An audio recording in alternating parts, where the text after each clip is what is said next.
Coloquio, el programa económico de la semana, presenta su sección Impuestos y Negocios en la República Dominicana.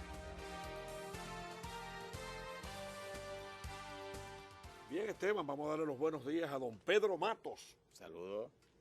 Pedro, ¿cómo está usted? ¿Todo muy bien? Bien, muy bien. Eso es importante, ¿eh? Sí, sí. Don Pedro, ¿cuál es su tema hoy? Vamos a hablar de empresas familiares. ¿Empresas familiares? Sí, sí. ¿Tú sabes que aquí está dominada el sector empresarial, el sector productivo nacional por empresas familiares? Un 80%. Que muchas de ellas también han ido cayendo en manos de empresas internacionales o de grandes empresas internacionales. Cuando uno revisa cómo se ha ido comportando esa área, Sí. se da cuenta de que en la industria licorera, la industria del dulce, la industria de otras áreas han ido pasando a manos de inversionistas internacionales, pero se trata de empresas que vienen de familias tradicionales de varias generaciones. Sí, lo que pasa es que las empresas tienen, yo diría, o sea, dentro del proceso de crecimiento y dentro del proceso de desarrollo, hay que manejar ciertas estrategias que si no se manejan bien, el patrimonio o la sucesión puede tener ciertos inconvenientes. Y precisamente ese tema fue tratado por la Asociación de Jóvenes Empresarios.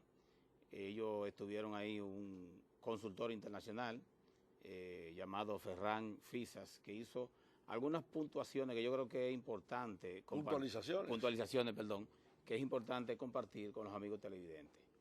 Ellos plantean, precisamente como plantea Esteban, hay un espacio, yo diría una etapa, donde las empresas, pudiéramos llamarle como un proceso, pudiéramos llamarle más bien que atraviesan un proceso de crisis, que es cuando pasa de la primera generación a la segunda generación.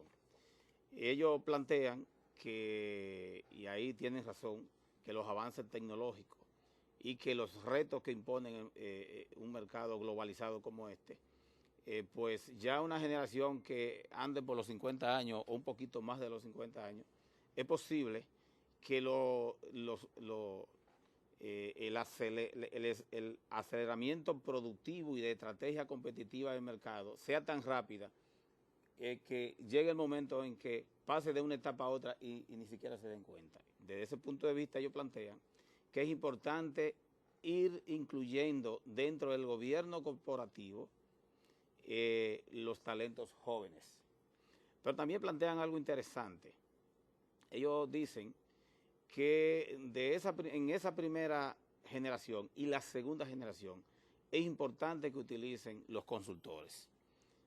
¿Por qué los consultores? Porque generalmente en la primera generación y la segunda generación, quienes dirigen la empresa, quienes están mezclados en todo lo operativo, son los propios familiares y los propios los creadores del proyecto que se convirtieron en empresas. Para nadie es un secreto que de cada 100 empresas familiares sobreviven un promedio de 30 o 25 empresas. Entonces, también apuntan y plantean que el nepotismo no es bueno en las empresas familiares. Ellos plantean que a raíz de que pasa ya a la tercera generación o a la cuarta, es importante que los familiares sepan que ellos son los dueños de la empresa, no necesariamente lo que mejor califican para dirigir la empresa en la parte operativa, y ahí tienen razón. Plantean la necesidad de que ya lo que tiene que ver con la dirección de la empresa esté dirigido por personas por méritos, no porque sean familia. No necesariamente el que es dueño de una empresa o accionista de una empresa que viene desde el ámbito familiar tiene la capacidad adecuada, el conocimiento adecuado y yo diría las actitudes para dirigir una empresa. Entonces son una serie de elementos que envuelven y que ellos plantean que es necesario tomar en cuenta. Hay aspectos que tienen que ver con, que tú hablabas de los cambios generacionales, ciertamente de las empresas, y las estadísticas indican que en la tercera generación ya las empresas familiares tienden a descomponerse y terminan entonces en un aspecto o de venta o de cierre o de transformación. Pero también está el elemento de que muchos empresarios, emprendedores, que han surgido y se han desarrollado, pero que no lo han hecho con base en una preparación académica de profundidad, de alto nivel, sino que lo han hecho con base en un espíritu emprendedor, un espíritu de negocio, un espíritu de trabajo. Entonces, tú de repente puedes ver un gran empresario ya tradicional, de la vieja guardia, que posiblemente no siquiera hizo el bachillerato. Era un negociante, un emprendedor, un trabajador.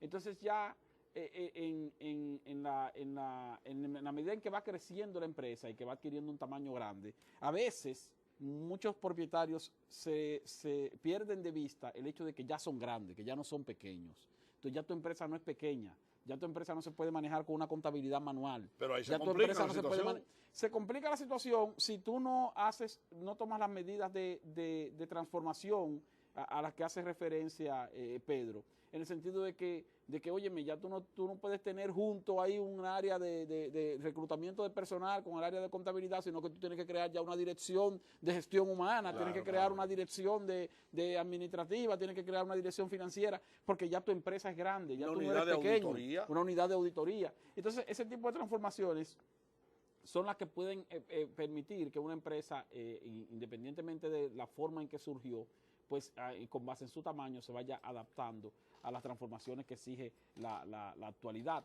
Y a veces los grandes empresarios no se ocupan de preparar de manera efectiva a sus hijos o a sus sucesores, no en el aspecto de la capacidad para administrar la empresa, sino en el aspecto de la capacidad para convivir en familia y en sociedad en la administración de la empresa. Fíjate que cuando ocurre generalmente la muerte del cabeza de la empresa, los hijos heredan, la esposa, la viuda, los esposos o las esposas de los hijos también, y entonces entran en una especie de división. Y destruyen las empresas, porque si yo era el que más trabajaba, que entonces a mí me toca una participación mayor, pero que no, que si es partes iguales. Y entonces esa situación no es una situación fruto de la incapacidad de esos sucesores, sino, me refiero de la incapacidad administrativa, sino de la incapacidad de convivencia familiar en sociedad. Sí, necesariamente hay que ir preparando el relevo. Incluso los bancos, cuando un dueño único de una empresa va a tomar préstamo, generalmente le pregunta, ¿y usted tiene algún sucesor? ¿Tiene un hijo? Que para nosotros irlo conociendo, porque los bancos, una de las estrategias es, oye, ¿en manos de quién están nuestros recursos? Sí. Entonces, los consultores plantean algo interesante, y es que ponen el ejemplo de la reina de Inglaterra, Isabel II, que el príncipe Carlos, que se supone que estaba en la línea de mando para sustituirla, ya tiene 70 años, y la reina sigue gobernando prácticamente con 90 años.